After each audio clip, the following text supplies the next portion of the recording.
Welcome to HB Reddit Stories. Today we will see stories of r/am I the a-hole. Am I the a-hole for not being friendly with my partner's daughters now that they've warmed up to me? I'm 42, dating Tim, 59, a widower. He's in banking, I'm a bartender. I know what it looks like. His two daughters thought the same thing, but he's broke as a joke and I've got a trust fund, so actually no. He's broke because his late wife got cancer. 3 times. He ran up 6 credit cards, second mortgage on the house, cashed out his retirement, everything and anything to get her the treatment she needed and then to get treatment enough to see both daughters married. His daughters live 6 hours drive away. We drove to them for Christmas last year and the year before. They ignored me, dragged Tim away when he tried to include me and prevented their husbands from making even small talk with me by talking over me. Year 1 Tim chastised them, they apologized, to him, not me, they blamed the pain of seeing their dad with a woman who wasn't their mom. Year 2, they did it again. This year I told Tim not again. He could go, I would never ask him not to see his daughters for Christmas but I'll stay here. Tim didn't love the idea because me going with him means we can share the responsibility of driving when his back starts to bother him. He hates to fly, his 2010 death trap is starting to go anyway, so I leased him a comfy luxury ride. My brother has a dealership. He called the girls, super excited that he'd be able to see them more often without having to worry about his back, who then blew up and accused him of spending their mother's money on a bull *** house and car to impress some bimbo bartender and didn't offer them a dime for their weddings.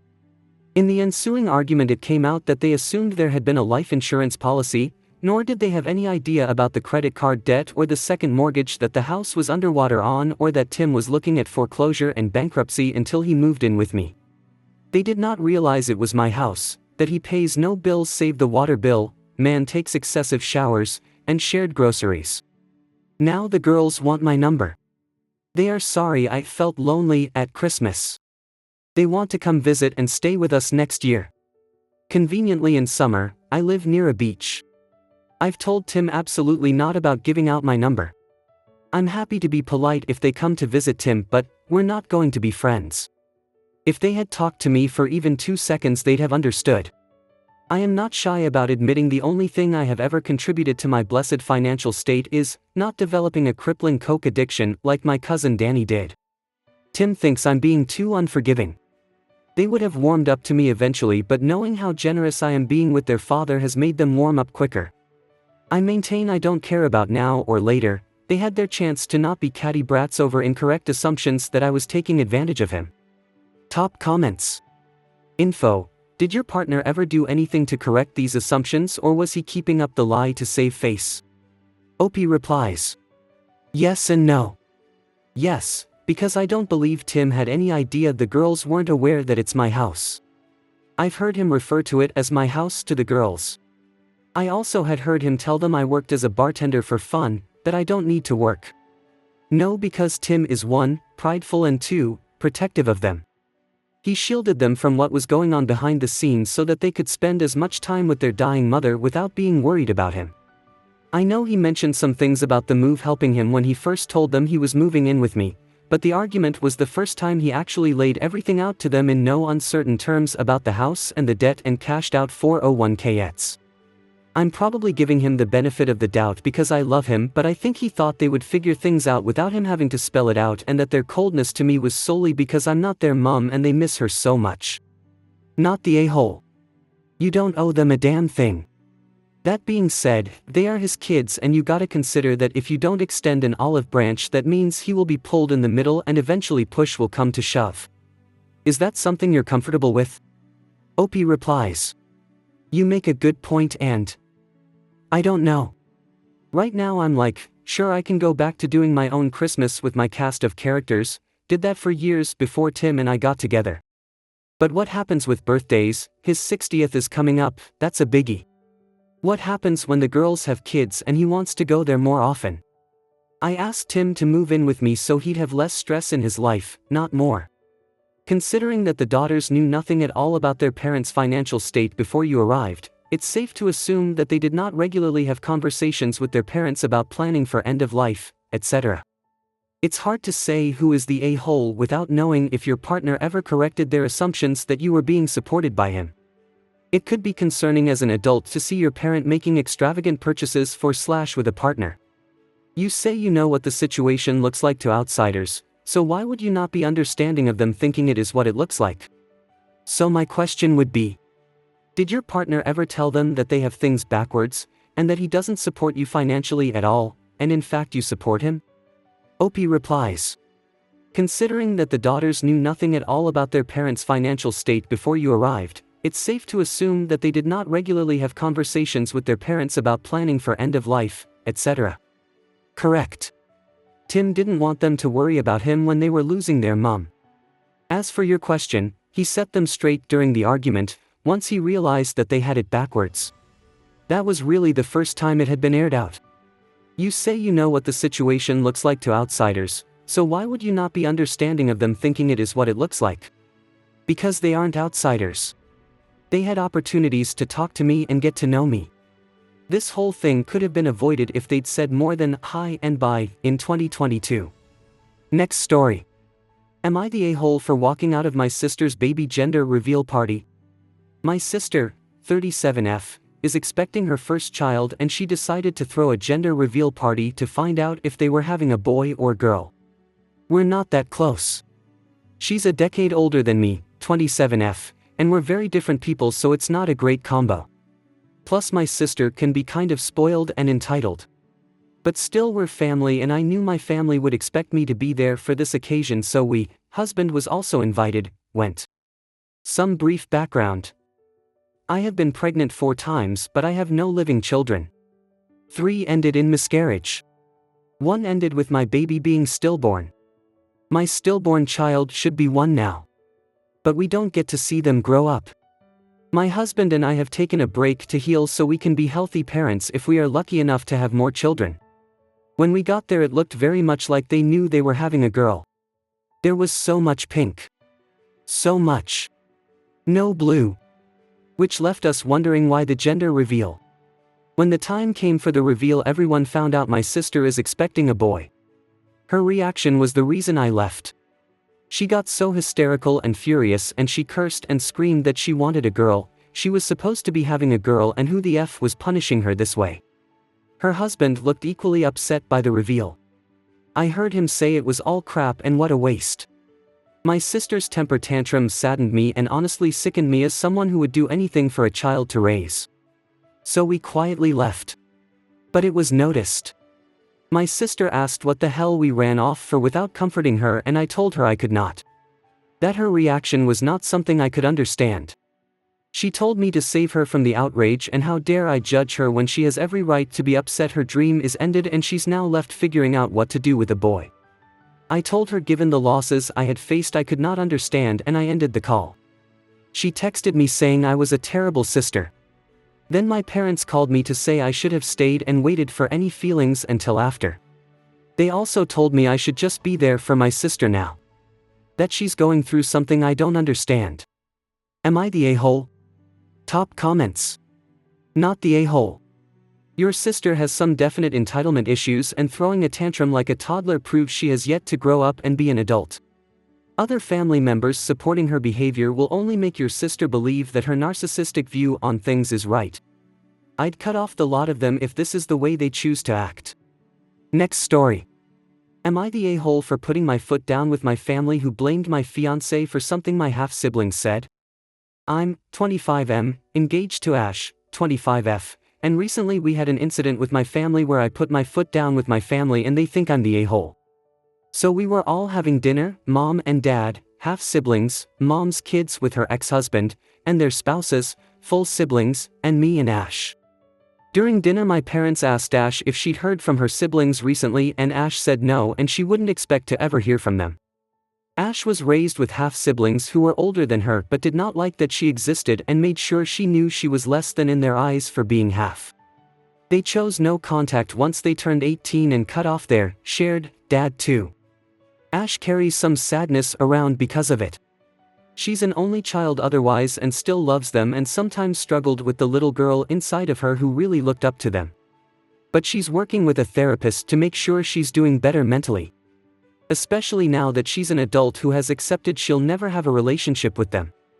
My siblings brought up that they find the half thing weird and we never used it and nobody they know would ever personally use it. Mom said it's not something that should be encouraged and she'll never understand anyone dividing family up that way. My half-siblings said they just don't want to think people use it, but they do all of the time. They said they always used it for us. That most of us just closed our ears off to it and liked to pretend we're all full siblings. They said we're not, and the relationship they have with the rest of us will always be less than the one they have with each other because they have an entirely different side of their family to us and a different dad to us, and we only think it's the same because we never went through divorce and or death of a parent. They went through both. My half-siblings went on to say their kids know we're not their real aunts and uncles and that our dad isn't their real grandpa. And it's dumb to think step and half are ignored. My half-siblings left and the rest of my family tried blaming Ash because she brought it up, my parents did, not Ash, and look what she started kind of thing. My mom said that kind of talk was never in our house before. I told them to stop, and when they tried to say Ash working on accepting half is less, which she's not working to accept that but to accept her half-siblings not wanting anything to do with her, I suggested to Ash that we leave and told my family that I was not going to tolerate that from them. I told them it was inappropriate and we would not come back if they were going to keep blaming Ash for something she had no role in. Top comments. Not the a-hole. Your mom was the one who started it when she tried to brag about how much better she was at managing her family. Well done, Mom. You've alienated your older children and your son and his fiancée. All to try and win a competition no one was competing in. Am I the a-hole? Not the a-hole. This has obviously been brewing in the family for a while. Going by what your half-siblings said, they just didn't bring it up outside of each other. Those feelings don't just appear out of nowhere. Seems your parents are just looking for someone to blame so they don't have to face the reality that their family isn't as cohesive as they thought. So the whole family dinner was a leaking fuel barrel at a poorly maintained gas station and your parents asked Ash if she had any matches. Not the a-hole. Opie replies. My parents, and full siblings, really did believe we were the perfect family. So they saw it as Ash came and started the fire instead of seeing that the leak was already there, and Mom's question and their responses is what caused the actual fire. Next story. Am I the a-hole for taking back a family heirloom from my daughter-in-law before the wedding? My family has 2 heirlooms that we give to a bride or groom when they marry. For the men, it's a set of cufflinks, and for the women, it's a bracelet. My oldest son and my oldest sister are married, and their spouses wore the bracelet or cufflinks at their weddings. This tradition is essentially our family's way of saying, we're accepting you into the family. When my future daughter-in-law got engaged, I gave her the bracelet and explained that it's a family heirloom, expressing how meaningful it would be if she wore it at the wedding. I mentioned that she could wear it during the reception if she preferred not to wear it in the ceremony. It's a white jade bracelet, and I shared its significance with her. Now, with the wedding only a few months away, there's a problem. My daughter has been getting to know my future daughter-in-law, and she recently came to me, saying that my future daughter-in-law thinks the bracelet is ugly and has been complaining about it. She even showed me texts where my future daughter-in-law said some hurtful things about me, calling me a controlling but for giving her the bracelet. This was hurt and it feels like a complete rejection, especially since she knows why it's important. When I asked my son, he said he didn't know anything about her feelings on this.